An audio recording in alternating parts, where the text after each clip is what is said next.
Exactly what Emily said made me realize like I want to work on the band all day. I don't really want to go and work in a retail job where I've got no sense of fulfillment.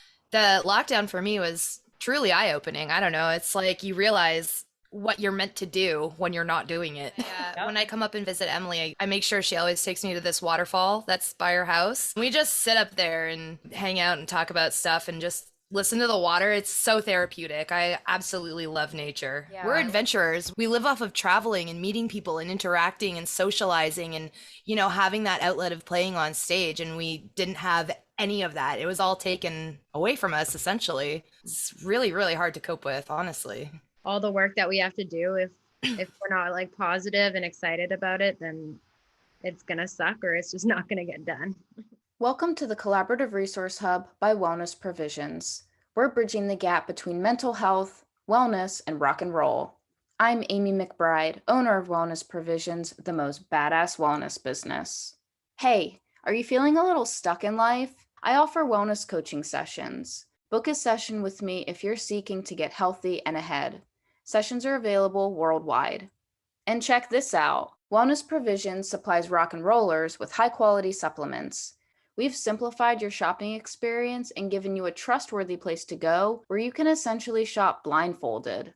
And did you know all our Collaborative Resource Hub interviews air on YouTube as well as all major podcast platforms? Subscribe to stay in the loop. Go immerse yourself in the full Collaborative Resource Hub experience over on our website. You'll have access to helpful resources that will inspire and educate you. So let's inspire each other. If that guy did it, so can you. Last but not least, my legal disclaimer. Nothing in this interview or the Collaborative Resource Hub substitutes medical advice. Please connect with your GP if you need medical guidance.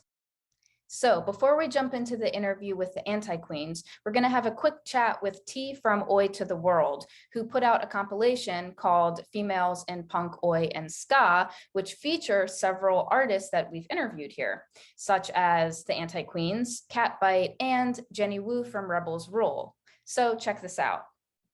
So T, tell me, why is your label and this compilation specifically so important to you and the scene? So I've been playing music for a while, probably 15 years, and obviously been like a fan of punk rock for 25, if not longer. Being able to contribute to not only my band and like other bands was always like the start. Like a lot of people start playing shows and they're like, oh, let's get a whole bunch of people together. And if your friends are into the music, it's great.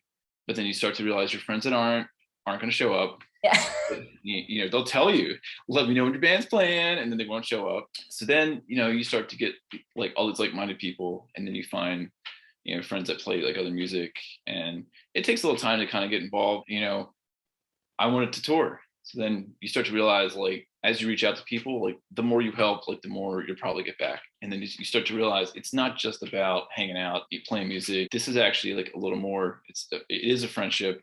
It sounds cliche, but it is a bond, but it is a community. If you're really serious about trying to do what you do well, then the more you help other people, like you're just going to go farther. Anything to help like support people, it just brings people together. Quarantine comes around, and I always wanted to start, promoting stuff, and had all the time in the world, just couldn't go anywhere.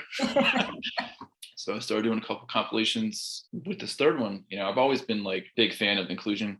I remember throughout like a lot of like the scenes, but especially for like street punk, oi, and even ska, there was not like a lot of female bands, but not even that many females like at shows. Yeah. Heavily dominated, obviously, like in the mosh pit, stuff like that, but like not even on the outskirts. 20 years ago, I felt there was more females at shows than there are now. Even like the skinhead scene, like skinhead ska, skinhead oi, it's like heavily male dominated. I want to do like another comp.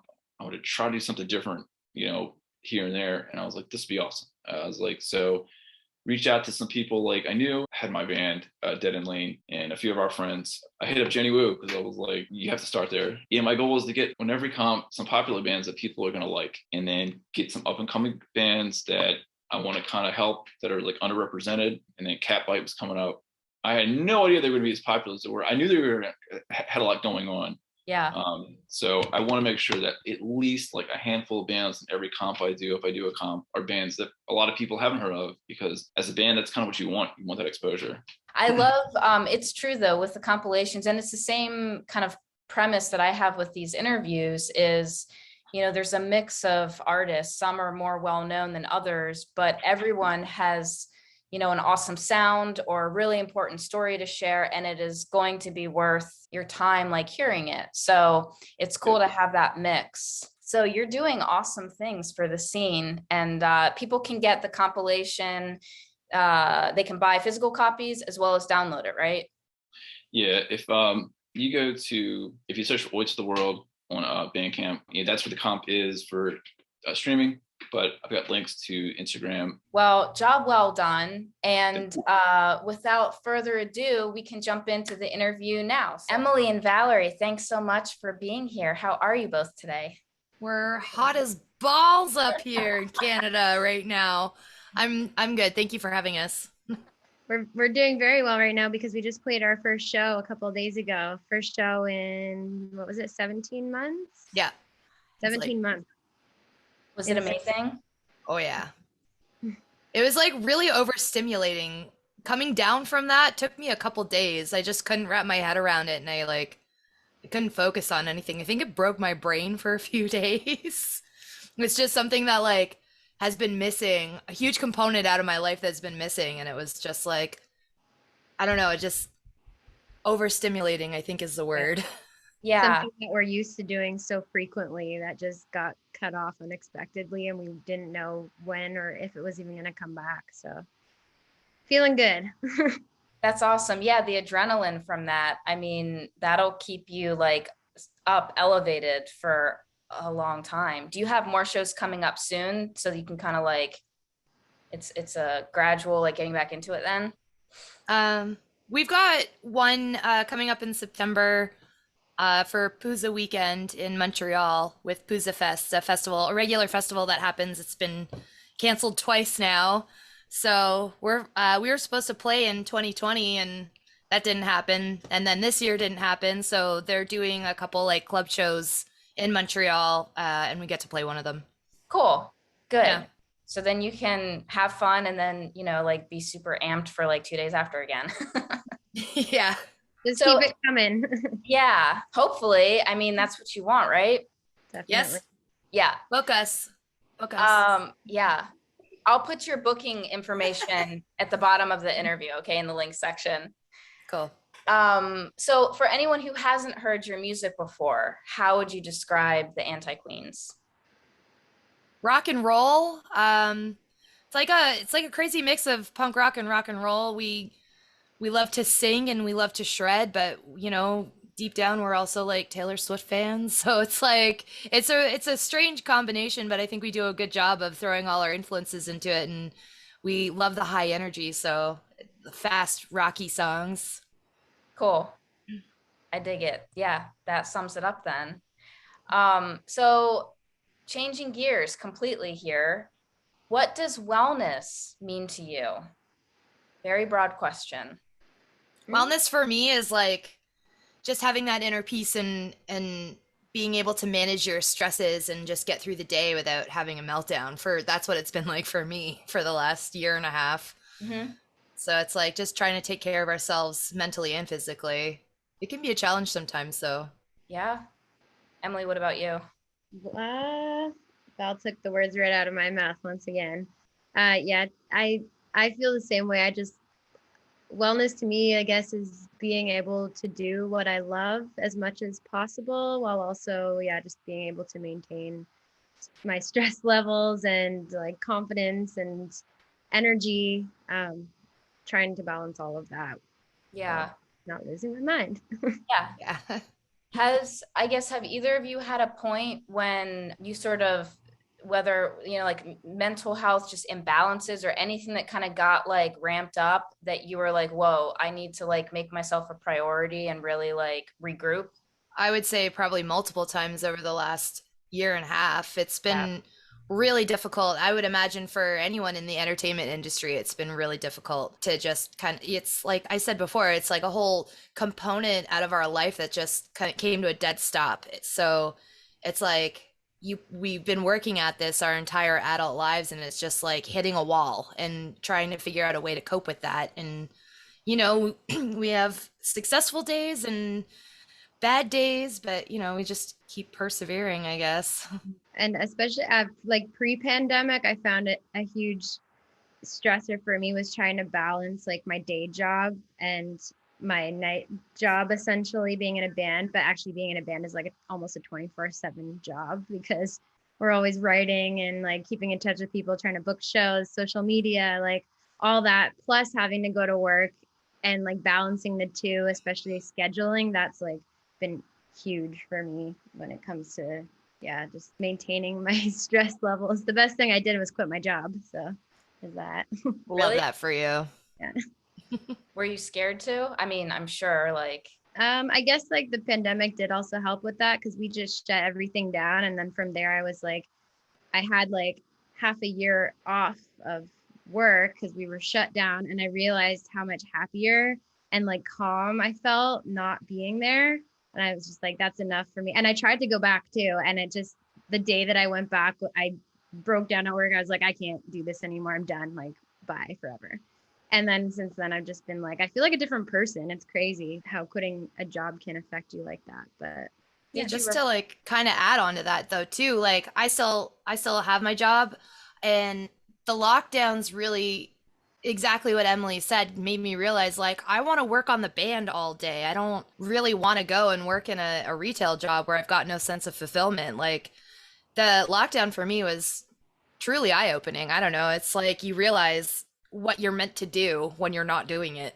Yep. Yeah, it shows you, it like pushes the priorities in your face. I mean, but that's if you, it takes awareness to like see it that way though, and to accept that, because some people, it's like a sink or swim kind of thing. But if you can look at it as like taking the positive from it, which is prioritizing what matters. Yeah. So Emily, is there another job that you're working on that you replaced it with, or are you committing to the band full time and doing that stuff?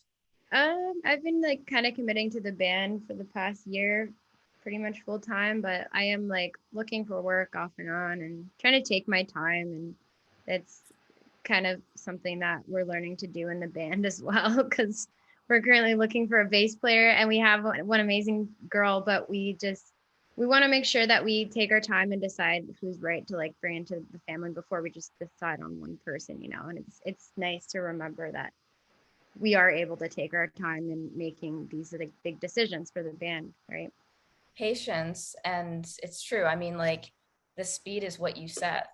So if you want a slower speed, you can choose that. Yeah, for sure. Yeah. What kind of stuff do you guys do for balancing your stress levels on the day to day? For me, I had a lot of success just getting active outside. I was running a lot and trying to work on building up my back strength. I deal with sciatica, so I took the opportunity while I was home to kind of build up core muscles. But I don't know, after the third lockdown, it's just like, "Ugh, I can't keep doing this. I need something more." And I've been struggling with motivation in that department. Mm-hmm. But I like to cuddle with my dog. I like to watch Marvel movies. I like to write guitar stuff for songs that we're working on. And I love harassing Emily with band stuff every day. I mean, that's good, like, motivation and accountability stuff, band stuff, but like, Emily, get her in gear with her, exercising and stuff too. I will talk to you about this song after this run or something. Yeah. Yeah, exactly. I'll tell me to get on that yoga mat that just sits on my floor all day and I stare at it. It looks really nice though. Thank you. My mom gave me this beautiful yoga mat for my birthday or something like a couple years back. And now it's just like a floor mat that stays on my living room floor all Yeah. day. And It's just a fancier rug. it is. Yeah. She comes over like, oh, nice use of your yoga mat. It's like decorative now. Do you like yoga though? I do. It's just but that motivation, it kills me every time. It's hard to get in gear, you know. Yeah. It's like you wake up every day and your options are exercise, watch another series, sit outside. Like those are your options. Eat. And it's like the options are limited. We went through 3 lockdowns that were like 3 months each, and it's like trying to keep things fresh, it's really hard to stay motivated when it's the same few things that are available to you every day, right? We're Yeah. adventurers. We live off of traveling and meeting people and interacting and socializing and, having that outlet of playing on stage, and we didn't have any of that. It was all taken away from us essentially. It's really, really hard to cope with, honestly. I Yeah. can't say that enough. Do the three of you help? Do you guys have open conversations about, the difficulty of like how you're feeling, sort of like your own little mini like support group? Yeah, I mean, the band, we're all really supportive of each other, but we also try to give each other space because it's no different for anyone else in the band, including our manager. We're all kind of like just figuring this out on our own. Our drummer's in Montreal, our manager's in Ottawa, and Emily's in Muskoka. I'm in Toronto, essentially. So it's like we just do what we can by keeping in touch, but also giving each other space and just respecting each other's feelings. So like if someone drops off the face of the earth for a week at a time, we don't like hold them accountable for it. We just make sure that, everyone's good and check in on each other from time to time. I'm not a huge sharer when it comes to my mental health and like personal feelings as I'm going through them. Mhm. So I'll talk a little bit to Emily, but for the most part, I kind of keep it out of the band and try to keep that a positive space for us to keep creating. Yeah. Okay. Do you journal or anything? Well, I mean, songwriting, not for me, not so much. That's not where I get my outlet for that. But playing guitar for sure, coming up with moods. Was talking to a counselor pretty regularly up until recently, and I'd write my thoughts down and share it with her, and that really helped a lot for sure. That's good. Emily, what about you? What kind of stuff do you do to help, balance stress levels? Right. Obviously not yoga. Yoga is like something I wish that I did more often. That's It, just in it a sounds perfect like, world. yeah, it sounds like the yoga might be making more stress for you. Seeing the It mat might there every day. I know it helped like with my neck problems and stuff, but um other things, well, I've gotten really into plants the past like over the pandemic, so I started kind of growing my own veggies on my balcony and like just being a, a garden witch as they in the band like to call me. But yeah, She's got a fantastic collection. She's selling herself short right now. She's got an amazing collection of plants on her balcony. It's really an oasis. It's beautiful. Have you always had a green thumb, or was it something you just discovered?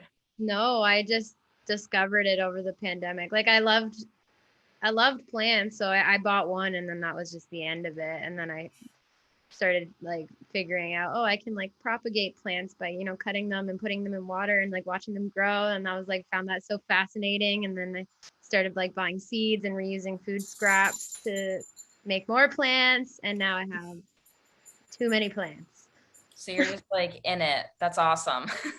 She gave me a cactus that she cut from another, like a cactus that she was growing. It like exploded. Mine is not growing as much, but I think I leave it inside in the air conditioning, so it's like cold all the time. I don't know. Yeah. It's funny. I have an aloe plant, and sometimes I put him outside on my balcony, but in the shade. And after a day, he starts turning kind of brown. So I bring him back. He's super happy in like very indirect light in my living room. It's so weird. You figure an aloe plant would want a little more sun. I don't know. Yeah. I would think a aloe plant would want heat, so I do the same thing with my aloe plant. I take it outside for a little bit, but then like I worry about it because I think it's super fascinating. So like I bring it inside and I probably baby it. Yeah.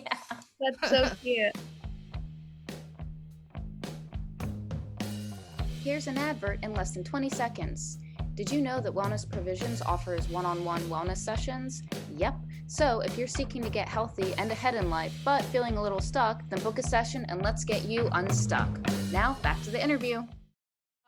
So do you go into nature or do anything like that to kind of feel balanced? Is that something that helps either of you?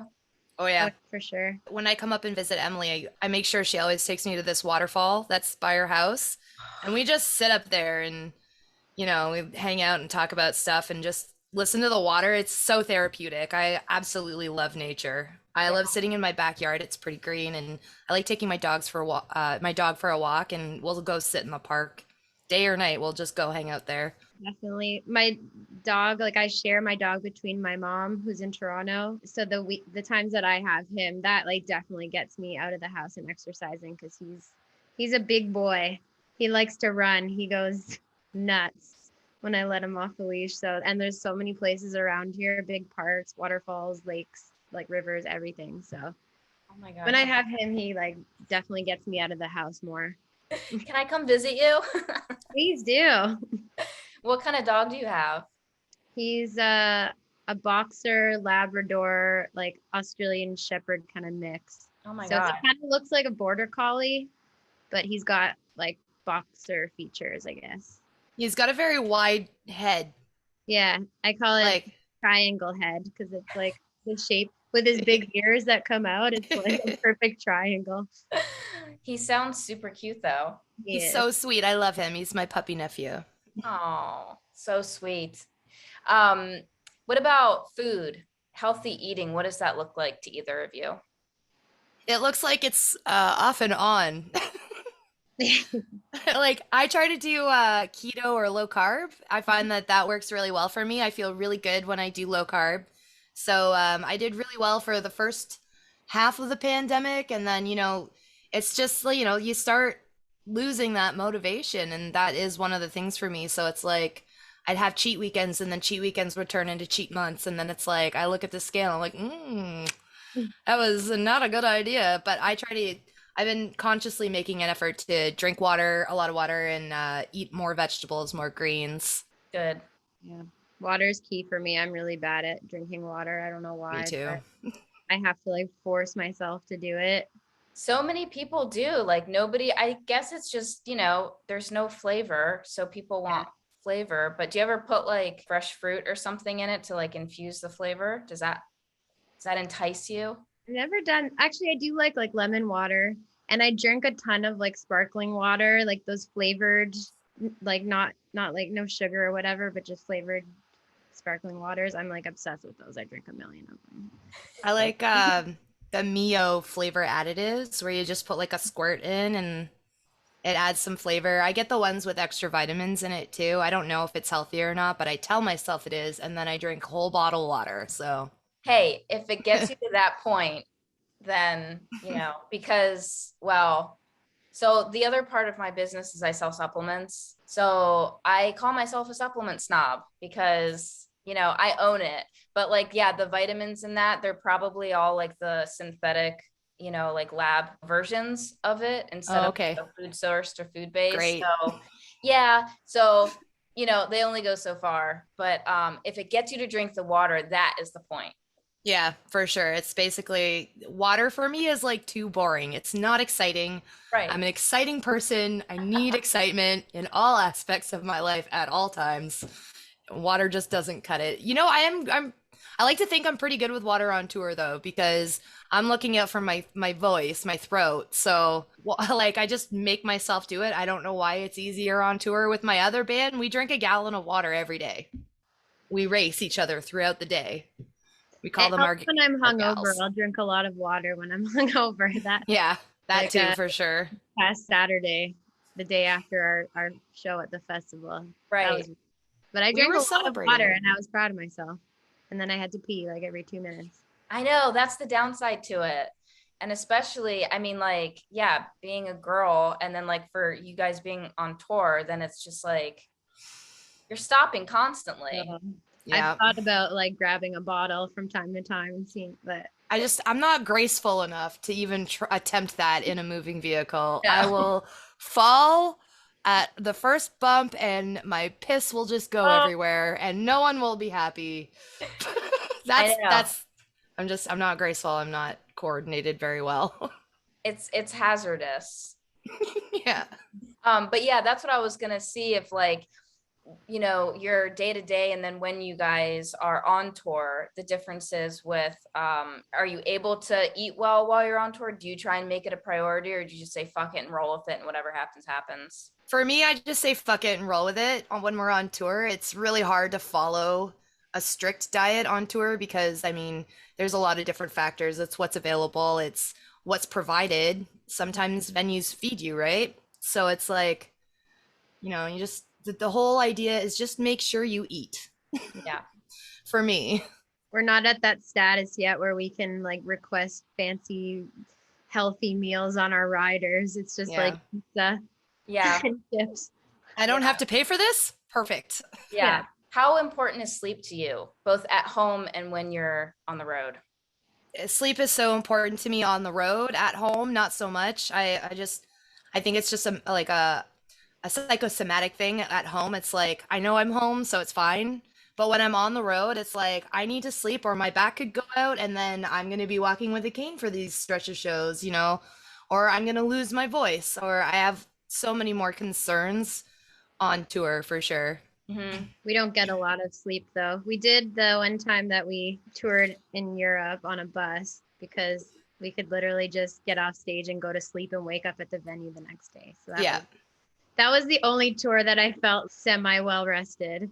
When we are out in the van, it's go, go, go, go, go all the time. And we're the ones like, I'm driving the van half the time. And if you can't get comfortable in the van, it's like it's got one bench in the back and you're sitting back there with two other people. Like, there's no rest while we're actually driving when we're doing van tours. Mm-hmm. The bus tour was something else. I don't even know how we're going to go back to van tours. That was the last tour we did. Yeah. Oh no. Yeah. Oh, so you got like super spoiled and then the Yep. break and oh Yep. yeah. Yeah, we did. Things were going really well until COVID, but that's okay. We've still got lots of cool things coming up. So Yeah. So positive outlook. How important is that to you? Is it something that you you keep awareness around? I think that that's definitely something important to have in the band because a lot of negativity just doesn't help anybody. It like when it comes to anything, touring, writing, performing, you know, all the work that we have to do. If we're not like positive and excited about it, then it's gonna suck or it's just not gonna get done. Definitely. And just to add to that too, it's like you still have to find a balance so you're not being too positive and then let your guard down. For Emily and I, we take the band very seriously, so it's not just like, hey, this show's gonna be great. And that's it. It's like this show's gonna be great because we're organized, because we've got all the details, because of this, we know the turnout's gonna be great because it's somewhere we've been. Like there definitely has to be a balance of positive outlook and being realistic and logical, right? And you can't always be positive in every scenario, but being aware, like I think we're really good with our self-awareness and we know when to question things and when to just, you know, be positive about things. Yeah, that's good. I mean, and it's true because the people that just everything's always perfect and it's sunny and no, like that. I mean, that's also, that's like a form of denial too, Absolutely. So yeah, you need the realism, but expecting things to still be good, that's good. Yeah, absolutely. We hope for the best, plan for the worst. Isn't that the saying? Yeah. What do you do to take care of your voice? Anything like, do you have any like magic remedies or anything? I should probably take better care of my voice, but like I was saying before, water definitely helps. We've done warm-ups before shows. I need to do more of that too, but Look, I it don't was know. our first Part show of- back, okay? A part of me just likes to okay, this is the worst advice ever, but just drink a beer and just go up there and just balls to the walls, just start right off the bat. No warm-ups, nothing, because then I'm just like energized and ready to go. I don't know. Warm-ups don't always do a whole lot for me personally. It depends on the day, I think. You know, all the other factors we've talked about before, how much water we've been drinking, how much sleep we've got. A good night's sleep goes a long way for, you know, rejuvenating your vocal cords, you know, and drinking the water. I am on tour. I bring a tea called Throat Coat with me, and I will drink tons of that because in my mind it tells me it's gonna fix this, but I mean, there's only so much you can do. It's like kind of more so looking at the things you don't do to help protect your voice. So like I personally I can't drink a ton of alcohol or I will blow my voice. And I've just learned that from experience. Some people are great at it, some people are able to and some people aren't. But so like I'll limit myself on tour. I won't I won't drink a ton unless like, it's a good night and we've got the day off the next day, Yeah, And then I'll just like drown in tea before I go to bed. that's good. Do you have a favorite quote? We talked and we have a mutual quote that speaks volumes for both us individually and our band. And that is by Laurel Thatcher Ulrich, who wrote, "Well behaved women seldom make history." And that cannot be more true. Yeah, that's a good one. And Emily, you were saying that you had a pin of that, right? I did, yeah. My mom gave me that quote on a little purple pin. I still have it somewhere, but I've had it since I was a kid, and I was always like obsessed with it. Like, yeah, Yeah. that's me. I'm 5 years old. I'm not well behaved. I'm gonna make it. This is an excuse to be a brat. Yeah, Yeah. exactly. Here's my pin, mom. Look. Yeah. She's like, why did I give that to you? Do you have any like final tips or advice that you would give anyone on just how to be healthy or happy? Oh man, like find a job, find something that gives you fulfillment in your life. Chase that fulfillment. Don't worry about materialistic things. Like I still live in my mom's basement right now, but I am so happy with what I've done with my life, and I know that, with more hard work and determination, it's just going to work out, and I believe that, honestly.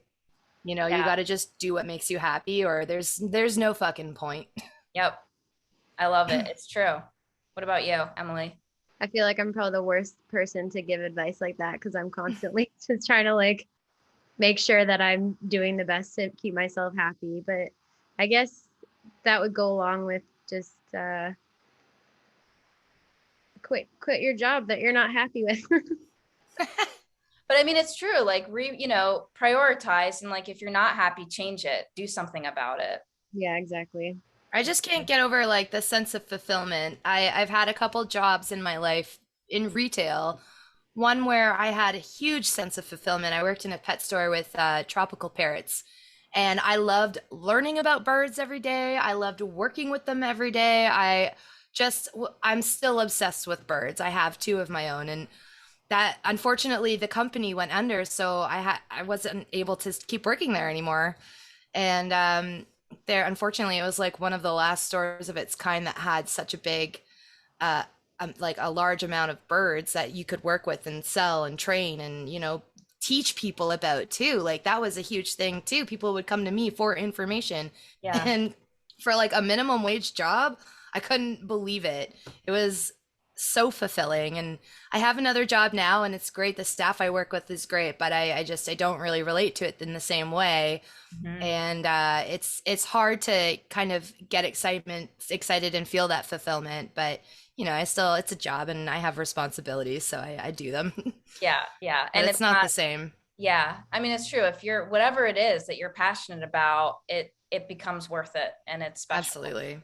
Mhm. Do you guys have anything cool coming up that you want to share on? We'll be going into the studio to record another full-length record, a follow-up to our 2019 self-titled release. We've got a new producing team. We've got the producer that worked on our last album, and then we've added that's Steve Risen, and then we've added Dave Brown Soundback, who is also producing this album, and we're going into the studio in November as of right now. Yeah. Cool. And we've written like 40 songs over the pandemic. So we took that first month off and watched TV, waited it out, and realized this was going to be a long-term thing. And then we're like, okay, we better get to writing. And we've been writing ever since, and we still are. Emily sent me 4 songs today that she started working on. That's awesome. Good. Yeah. So you're making use of the time, and We're trying to. Yeah, that's awesome. Well, cool. Thank you so much for sitting down and sharing, your thoughts on all things well-being. I appreciate it. Thank you so much. Sorry. Okay. I was probably going to say the same thing as you. Thank you so much. I loved all your questions and everything. This was so awesome. Yeah, thank you. This is really awesome to be a part of. It's a really interesting change of mood. Normally we're talking about rock and roll constantly, so it's nice to talk about things that we have a lot of experience dealing with in our personal lives as well. Yeah. A lot of people don't really ask us about this kind of thing, so it's kind of neat to share, and hopefully more musicians out there can relate and we can help each other. Exactly. And that is the goal. All right. Have a good day. Thinking you should move